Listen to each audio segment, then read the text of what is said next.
Hello students, welcome to Solve Your Knowledge.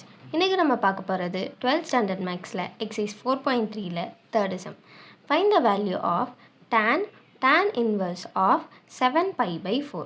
So நம்மளுக்கு tan inverse of அப்படின்னு கொடுத்து ஒரு வேல்யூ கொடுத்துருந்தாங்கன்னா அந்த வேல்யூ ரியல் நம்பராக இருந்துச்சுன்னா, அதாவது இப்போ 7π/4 கொடுத்துருக்காங்க. இந்த 7π/4 நம்மளுக்கு ரியல் நம்பரா? ஆமாம், இது ஒரு ரியல் நம்பர் தான். அப்போ இதோட ஆன்சர் அதே 7π/4 தான்.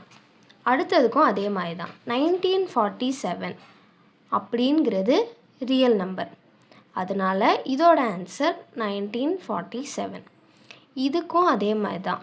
-0.2021ங்கிறது ரியல் நம்பர். ஸோ இதோட ஆன்சர் -0.2021. இந்த சம்முக்கும், அதாவது தேர்டு சம்முக்கும் செகண்டு சம்முக்கும் சின்ன வித்தியாசம்தான். அது tan இன்வர்ஸ் ஆஃப் tan, இது tan ஆஃப் tan இன்வர்ஸ். இப்படி வந்துச்சுன்னா உள்ளே நம்மளுக்கு ரியல் நம்பர் இருந்துச்சுன்னா அப்படியே இது வெளியில் வந்துடும்.